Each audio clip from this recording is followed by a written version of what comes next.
सासू माँ को पोता क्यों नहीं चाहिए? क्या बात है ममता, सारे रिपोर्ट तो ठीक है, बच्चे की ग्रोथ भी ठीक है, फिर तुम घबराई क्यों हो? डॉक्टर ने ममता को देखते हुए कहा। नहीं नहीं, मैं तो ठीक हूँ डॉक्टर। डॉक्टर ने कहा तुम्हारी पहली प्रेगनेंसी है, इसलिए बता रही हूँ। तुम खुश रहा करो, इसका अच्छा असर होने वाले बच्चे पर पड़ेगा। ऑल इज बेस्ट कहकर डॉक्टर ने स्टेथोस्कोप हटा लिया। ममता कुछ और बोल पाती उससे पहले ही अगली पेशेंट रूम में आ गई तो ममता अपने कपड़े ठीक करके डॉक्टर के रूम से निकल गई। बाहर ममता के पति अमन गाड़ी लेकर खड़े थे। अमन ने पूछा, क्या बोला डॉक्टर ने? ममता ने कहा, सब ठीक है। अमन ने कहा, अरे वो नहीं, जो माँ ने कहा वो पूछा तुमने? नहीं, वो दरअसल बहुत भीड़ थी तो मैंने पूछा नहीं। क्या ममता, 2 मिनट का समय लेकर पूछना चाहिए था। अब तुमसे कुछ नहीं होगा, हमें ही कुछ करना होगा। चलो बैठो अब गाड़ी में। नाराज़गी भरे आवाज़ में अमन ने कहा। ममता गाड़ी में बैठ तो गई पर उसका मन पत्ते की तरह काँप रहा था। घर जाकर उसकी जो सासू माँ क्लास लेगी, उसका सामना वो कैसे करेगी? दरअसल ममता की शादी 5 साल पहले अमन से हुई थी। ममता और अमन दोनों परिस्थिति के मारे थे। ममता बिना पिता के अपने घर की तीसरी बेटी थी और अमन की पत्नी बेटे को जन्म देते वक्त चल बसी। दूध मुहे बच्चे के लिए ममता का चुनाव किया। अमन की मां पार्वती ने विवाह होते ही मां बन चुकी ममता को अपने कर्तव्यों का पता पहले ही चल चुका था, पर उसके अधिकारों की जानकारी उसके आते ही सास ने दे दी। अंश की मां को अमन बहुत प्यार करता था। अंश के कारण ही मैंने अमन की दूसरी शादी करवाई। तुम्हें इस घर में किसी चीज़ की कोई कमी नहीं होगी, पर पति के तरफ से जो तुम्हें मिल जाए उसी से संतोष करना पड़ेगा, ये हमेशा ध्यान रखना।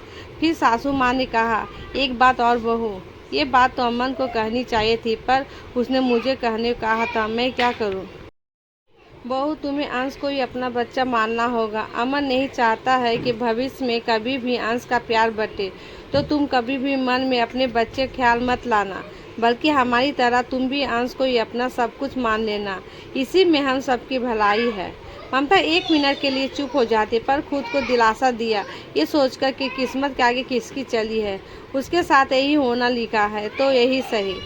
अंश को ही वो अपने जीने का सहारा बना लेगी। छोटा सा अंश जो अभी 3 महीने का है, उसे ही सीने से लगाकर संतोष कर लिया ममता ने।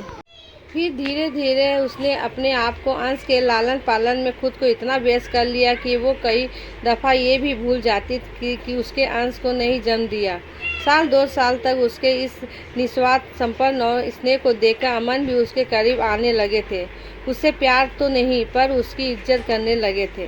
सासू माँ भी खुश थी कि बहू ने घर और बच्चे को अपना लिया। समय के साथ लाडले अंश की हर फरमाइश पूरा किया जाता, पर इस बार की मांग ने तो सबको परेशानी में डाल दिया था। अंश कहा, मुझे खेलने के लिए भाई या बहन चाहिए। साल भर टालते टालते भी जब उसकी जिद रुकने का नाम नहीं ले रही थी, वह दिन चिड़चिड़ा और बीमार होते जा रहा था। रोता तो रोते ही रहता, चुप होता तो वो घंटों चुप रहता।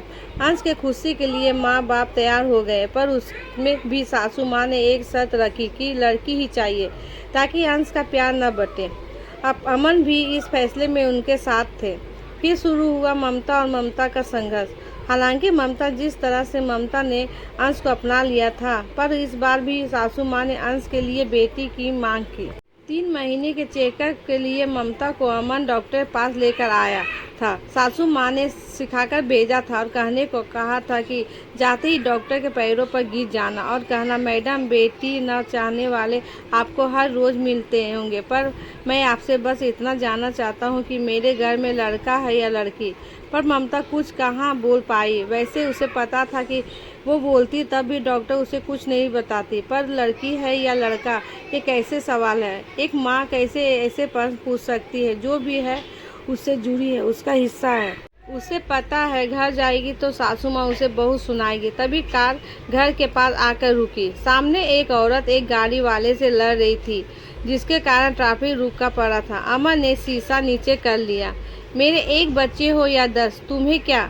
अगर मेरे बच्चे गाड़ी के नीचे आ जाते तो आप पैसे देते और हम क्या चुप हो जाते? सुन लो, हमें सब प्यारे हैं और बराबर प्यारे हैं। माँ हूँ उनकी, पेट में रखा हूँ, दर्द झेली हूँ, चैन खोया है, नींद गंवाई है, वो औरत रोते हुए बोल रही थी। ममता ने देखा गोद में एक बच्चे सहित 3 बच्चे अगल बगल खड़े थे और एक सड़क पर बैठा था। उसके पैर में चोट आई थी, शायद उस गाड़ी वाले से धक्का लग गया। साहब ने कहा, मैं दे रहा हूँ ना पैसे, ले और उसे डॉक्टर पास ले जा और रास्ता खाली कर। लोग भी सब सलाह दे रहे थे, नहीं चाहिए मुझे पैसे, ये मेरे बच्चे को अस्पताल ले जाएं और दवा करवा कर उसे मेरे घर लेकर आए। दुख तो कम नहीं कर सकते मेरे बच्चे का, पर मेरी मदद तो कर सकते हैं ना। औरत अड़ गई। उस औरत के जिद के आगे उस कार वाले को झुकना पड़ा। पता नहीं कहाँ कहाँ से आ जाते हैं नौटंकीबाज, अमन बड़बड़ाते हुए कहने लगा। पर ममता की तो आंखें खुल गई। इतने सारे बच्चों की माँ जब अपने किसी एक बच्चे के लिए सारी दुनिया से लड़ सकती है तो मैं क्यों नहीं लड़ सकती। तब ममता ने सासू माँ और अमन से कहा, मैं अपने बच्चे के साथ समझौता या सौदा नहीं करूँगी, ना किसी डॉक्टर से पूछूंगी, ना खुद से सोचूंगी मेरी औलाद लड़का है या लड़की।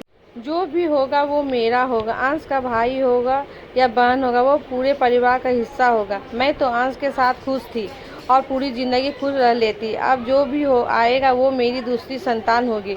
पर एक माँ के लिए उसका हर बच्चा बराबर होता है, चाहे पहला हो या 5वां। अंश को लगने वाली एक खरोच भी मैं नहीं बर्दाश्त कर सकती, तो इस होने वाले बच्चे को कैसे?